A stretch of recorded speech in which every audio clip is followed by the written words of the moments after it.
Ladies and gentleman, accidental MLA Pradeep Eshwar ತಮ್ಮ ಮಾತಿನ ಮೂಲಕ ಜನರನ್ನ ಯಾಮಾರಿಸೋದ್ರಲ್ಲಿ ಮಾತ್ರವಲ್ಲ, ತಾನು ಮಾಡಿದ ಅಕ್ರಮಗಳನ್ನ ಮುಚ್ಚಿ ಹಾಕೋದ್ರಲ್ಲೂ ಎತ್ತಿದ ಕೈ.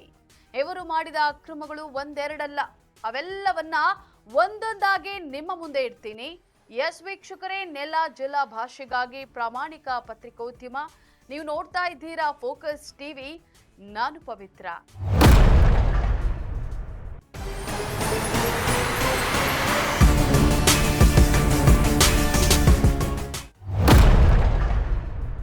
ವೀಕ್ಷಕರೇ, ಜನ ಏನೋ ಪ್ರದೀಪ್ ಈಶ್ವರ್ ಮಾತಿಗೆ ಮರುಳಾಗಿ ಅವರನ್ನ ಚುನಾವಣೆಯಲ್ಲಿ ಗೆಲ್ಲಿಸಿದ್ರು. ಗೆದ್ದ ಮೇಲೆ ಜನಸೇವೆ ಮಾಡೋದನ್ನ ಬಿಟ್ಟು ಪ್ರದೀಪ್ ಈಶ್ವರ್ ಮಾಡಿದ್ದೇ ಬೇರೆ. ತನಗಿರುವ ಅಧಿಕಾರವನ್ನ ಬಳಸಿಕೊಂಡು ಇವರು ಆಡಿದ ಆಟನೇ ಬೇರೆ. ಪ್ರದೀಪ್ ಈಶ್ವರ್ ಮೇಲಿರುವಂತಹ ಆರೋಪಗಳು ಒಂದೆರಡಲ್ಲ. ಇವರ ಪರಿಶ್ರಮ ನೀಟ್ ಅಕಾಡೆಮಿ ಅನ್ನೋದು ವಿದ್ಯಾರ್ಥಿಗಳಿಗೆ ನೀಟ್ ಎಕ್ಸಾಮ್ ಎದುರಿಸೋಕೆ ತರಬೇತಿ ನೀಡುವಂತಹ ಒಂದು ಕೋಚಿಂಗ್ ಸೆಂಟರ್. ಬಟ್ ಅವರು ತಮ್ಮ ಅಕಾಡೆಮಿಯನ್ನ ಒಂದು ಪೂರ್ಣ ಪ್ರಮಾಣದ ಕಾಲೇಜಿನಂತೆ ನಡೆಸ್ತಾ ಇದ್ದಾರೆ. ಅದಕ್ಕೆ PU ಬೋರ್ಡ್ನಿಂದ ಅಧಿಕೃತ ಕಾಲೇಜು ಮಾನ್ಯತೆ ಇಲ್ಲ ಅನ್ನೋದು ಈಗಿರುವಂತಹ ಪ್ರಮುಖ ಆರೋಪ.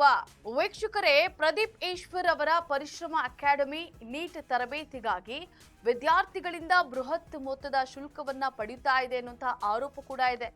ನಿಗದಿತ ಶುಲ್ಕಕ್ಕಿಂತ ಹೆಚ್ಚು ಹಣ ವಸೂಲಿ ಮಾಡಲಾಗ್ತಾ ಇದೆ ಮತ್ತು ಕೆಲವು ಸಂದರ್ಭಗಳಲ್ಲಿ ಹಣ ಪಡೆದ್ರೂ ಕೂಡ ರಸೀದಿಯನ್ನ ನೀಡಿಲ್ಲ ಅನ್ನುವಂಥ ದೂರುಗಳು ಕೂಡ ಕೇಳಿ ಬಂದಿದ್ವು. ಅಕಾಡೆಮಿಯು ಅನುಮತಿ ಪಡೆದದಕ್ಕಿಂತ ಹೆಚ್ಚಿನ ಸಂಖ್ಯೆಯ ವಿದ್ಯಾರ್ಥಿಗಳನ್ನ ದಾಖಲಿಸಿಕೊಂಡಿದೆ ಅನ್ನುವಂತಹ ಆರೋಪವೂ ಕೂಡ ಇದೆ. ದೊಡ್ಡ ಮೊತ್ತದ ಹಣ ಪಡೆದ್ರೂ ವಿದ್ಯಾರ್ಥಿಗಳಿಗೆ ಸರಿಯಾದ ಊಟ ಮತ್ತು ವಸತಿ ವ್ಯವಸ್ಥೆ ಕಲ್ಪಿಸ್ತಾ ಇಲ್ಲ ಅಂತ ಹೇಳಿ ಕೆಲವು ಪೋಷಕರು ದೂರಿದ್ದಾರೆ. ವೀಕ್ಷಕರೇ, ಈ ಆರೋಪಗಳಿಂದಾನೇ ಕಳೆದ ವರ್ಷ IT ಅಧಿಕಾರಿಗಳು ಪರಿಶ್ರಮ ಅಕಾಡೆಮಿ ಮತ್ತು ಪ್ರದೀಪ್ ಈಶ್ವರ್ ಅವರಿಗೆ ಸಂಬಂಧಿಸಿದಂತಹ ಕಚೇರಿಗಳ ಮೇಲೆ ದಾಳಿಯನ್ನ ನಡೆಸಿದ್ರು. ಈ ವೇಳೆ ಕೋಟಿಗಟ್ಟಲೆ ರೂಪಾಯಿಗಳ ತೆರಿಗೆ ವಂಚನೆ ಮಾಡಲಾಗಿದೆ ಅನ್ನುವಂತಹ ಸಂಶಯದ ಮೇಲೆ ಮಹತ್ವದ ದಾಖಲೆಗಳನ್ನ ವಶಪಡಿಸಿಕೊಳ್ಳಲಾಗಿತ್ತು. ಪ್ರದೀಪ್ ಈಶ್ವರ್ ಅವರು ರಾಜಕೀಯಕ್ಕೆ ಬಂದ ನಂತರ ಅವರು ತಮ್ಮ ಸಂಸ್ಥೆಯ ಪ್ರಚಾರಕ್ಕಾಗಿ ಅಧಿಕಾರವನ್ನ ಬಳಸಿಕೊಳ್ತಿದ್ದಾರೆ ಅನ್ನುವಂತಹ ಆರೋಪ ಕೂಡ ಕೇಳಿ ಬಂದಿದೆ. ವಿಶೇಷವಾಗಿ ಚಿಕ್ಕಬಳ್ಳಾಪುರ ಕ್ಷೇತ್ರದಲ್ಲಿ ತಮ್ಮ ವರ್ಚಸ್ಸು ಬೆಳೆಸಲು ಅಕಾಡೆಮಿಯ ಹಣವನ್ನ ಬಳಸ್ತಾ ಇದ್ದಾರೆ ಅನ್ನುವಂಥ ಟೀಕೆಗಳಿವೆ.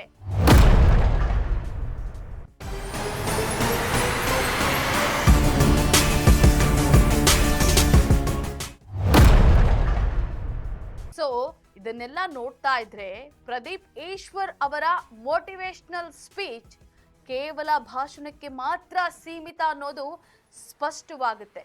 ಇನ್ನಾದ್ರೂ ಪ್ರದೀಪ್ ಈಶ್ವರ್ ಬಿಲ್ಡಪ್ ಮಾತುಗಳನ್ನ ಬಿಟ್ಟು ಬದಲಾಗ್ತಾರಾ ಅನ್ನೋದನ್ನ ಕಾದು ನೋಡ್ಬೇಕಾಗಿದೆ.